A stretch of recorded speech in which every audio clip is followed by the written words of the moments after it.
You're listening to my WorldNet Daily exclusive audio article.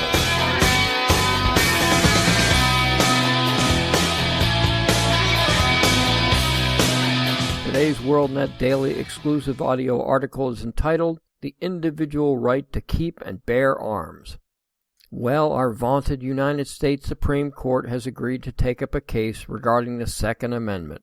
This is pretty uncommon, but it does happen, mostly because the Supremes over the years haven't dared to actually do their jobs to the fullest, and so their decisions seem to encompass a narrow scope and half measures, never fully putting to bed that the Second Amendment clearly gives the right of an individual to keep, which means to own, and to bear, which means to carry, arms on one's person. The Second Amendment makes no distinction between open and concealed carry, and thus any argument against either is moot. Nor does it make any mentions of licenses and or permits, which is what this upcoming case is about, so these too are moot. This upcoming case is a travesty of justice and should never have gotten to the High Court. The fact is that the Second Amendment, like all the first 10 amendments, are as permanent and binding as every article of the Constitution, and thanks to Article 6, Clause 2, these amendments, like the articles, are, quote, the supreme law of the land, unquote. What I'm saying is that if the courts actually did what they are charged to do, every challenge to the Second Amendment must be rejected on its face by every court in the land, period. And how am I so sure of this? Well, as I've said any number of times, I'm not a constitutional scholar or great jurist with an army of researchers, but I can read. And as usual, the founders had plenty to say on the subject, that the framers did intend the Second Amendment to encompass an individual's right to carry guns for self-protection. The first state declaration of rights to use the term bear arms was that of Pennsylvania in 1776, quote, that the people have a right to bear arms in defense of themselves and the state, unquote. Pretty clear, no ambiguity there. Noah Webster was certainly in a position to know what the Second Amendment phrase bear arms meant.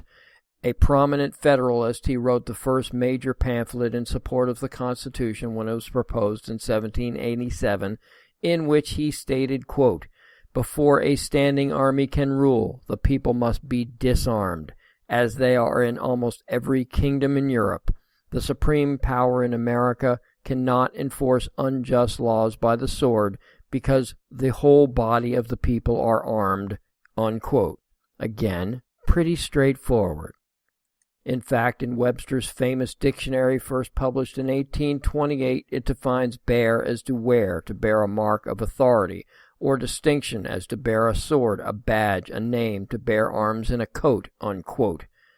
Continuing to the word arms, quote, weapons of offense or armor for defense and protection of the body, unquote. So according to Webster, bear arms is to carry or wear weapons openly or concealed. Further, Webster defines pistol as a, quote, small firearm or smallest firearm used. Small pistols are carried in the pocket, unquote. Thomas Jefferson was an admirer of the writings of Cesar Beccaria. Beccaria wrote an essay on crimes and punishments, which greatly influenced the Eighth Amendment on cruel and unusual punishment. Jefferson wrote word for word passages from Beccaria in a commonplace book, his journal. One such passage was a denouncement of laws which forbid deporter l'armée. In other words, to forbid the bearing, carrying, or wearing of arms. At the end of this rather lengthy passage was the money quote, as it were. Quote, does the execution of this law deprive the subject of that personal liberty, so dear to mankind and to the wise legislator? And does it not subject the innocent to all the disagreeable circumstances that should only fall on the guilty?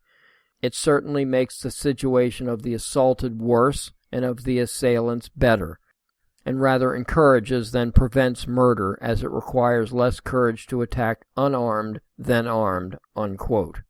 Beccaria's passage was the source in Jefferson's proposed Virginia Constitution of 1776, quote, no free man shall ever be debarred the use of arms, unquote. And by the way, Thomas Jefferson carried pocket pistols, concealed pocket pistols, and without a permit. Shazam. John Adams wrote of the right of, quote, arms in the hands of citizens to be used at individual discretion in private self-defense, unquote. In 1789, mere days after Madison proposed the Bill of Rights, Tench Coxe, a friend and correspondent of Madison and Jefferson, wrote that this would confirm to the people, quote, their right to keep and bear their private arms, unquote. And interestingly enough, neither man corrected Mr. Coxe that it was only within the militia, because it wasn't then and isn't still. Finally, there is the question of having to register your weapon or obtain a license to carry.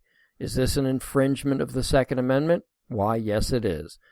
Senator Ted Cruz described it well. Quote, would one need to register, obtain a license to exercise their religious or political beliefs or free association such as the First Amendment delineates? Wouldn't you think it absurd to require a permit before objecting to unreasonable search and seizure, unquote?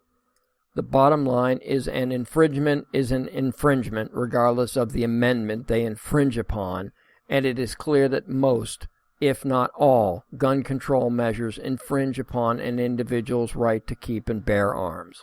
Thank you for listening.